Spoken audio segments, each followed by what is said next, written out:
ప్రభుత్వ పాఠశాల విద్యార్థుల ఆరోగ్యంపై ఏపీ ప్రభుత్వం స్పెషల్ ఫోకస్ అనేది పెట్టింది. ఈ నేపథ్యంలో రాష్ట్ర వ్యాప్తంగా ఉన్నటువంటి 600కు పైగా ఉన్నటువంటి ప్రభుత్వ పాఠశాలల్లో సిక్ రూమ్‌లనేది ఏర్పాటు చేసేందుకు అయితే ప్రణాళికలు సిద్ధం చేసింది. మార్చి కల్లా కూడా ప్రతి ప్రభుత్వ హాస్పిటల్‌లో కూడా ఒక సిక్ రూమ్ అనేది అందుబాటులోకి వచ్చేలాగా చర్యలు చేపట్టాలని ఇప్పటికే విద్యాశాఖకు ఆ శాఖ మంత్రి అయితే నారా లోకేష్ స్పష్టంగా ఆదేశాలు ఇవ్వటం జరిగింది. మొత్తం చూసుకున్నట్లయితే ప్రభుత్వ పాఠశాలలో అంతా కూడా పేద ప్రజలే ఉంటారనమాట. కాబట్టి వారికి త్వరగా సిక్ అయ్యే అవకాశాలు ఎక్కువగా ఉంటాయి. వారిని అక్కడ వెంటనే హాస్పిటల్‌కి తీసుకెళ్లాలన్నా ఒక్కొక్కసారి సాధ్యపడదు.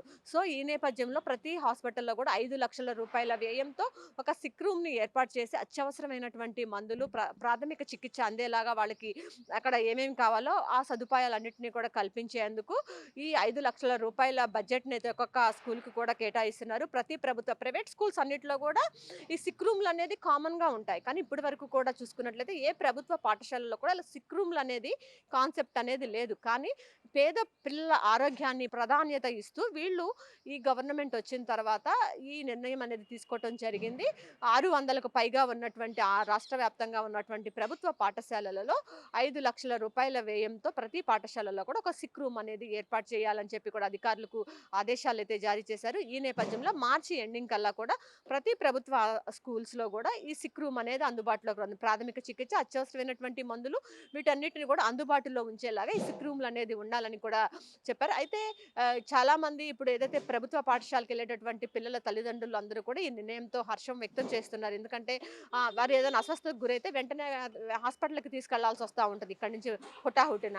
ఒక్కోసారి వాహనాలు అందుబాటులో ఉంటాయి. ఒక్కోసారి అందుబాటులో కూడా ఉండవు. సో, ఇలాంటి ప్రథమ చికిత్స చేసేందుకు వీలుగా ఒక వెసులుబాటు కల్పిస్తూ ఒక సిక్ రూమ్ అనేది ఉంటే అక్కడ తక్షణంగా ఏదన్నా అంటే ప్రాథమిక చికిత్సకు అవసరమైనటువంటి మందులన్నీ అందుబాటులో ఉంటాయి కాబట్టి తక్షణ వైద్యం అనేది అక్కడ పిల్లలకు అందే అవకాశం ఉంటుంది. సో, ఈ నేపథ్యంలో ఈ సిక్ రూమ్‌ల ఏర్పాటు కాన్సెప్ట్ ఏదైతే ఉందో చాలా బాగుందని చెప్పి కూడా రాష్ట్ర వ్యాప్తంగా అయితే ప్రశంసలైతే పరిస్థితులైతే మనకి కనిపిస్తా ఉన్నాయి. ప్రతి ప్రభుత్వ స్కూల్స్‌లో గూడా ఒక 5,00,000 రూపాయలతో ఇలా సిక్ రూమ్‌లనేది ఏర్పాటు చేస్తున్నారు. మొత్తం కూడా ఏదైతే ప్రభుత్వం తీసుకుందో ఈ నిర్ణయం చాలా మంచి నిర్ణయం అని కూడా ఇటు ఉపాధ్యాయుల నుంచి, ఇటు పిల్లల తల్లిదండ్రుల నుంచి అయితే హర్షం వ్యక్తం అవుతా ఉంది. ఇది ఇక్కడున్న పరిస్థితి. కెమెరా పర్సన్ రాంబాబుతో Lakshmi, one India news Telugu, Vijayawada.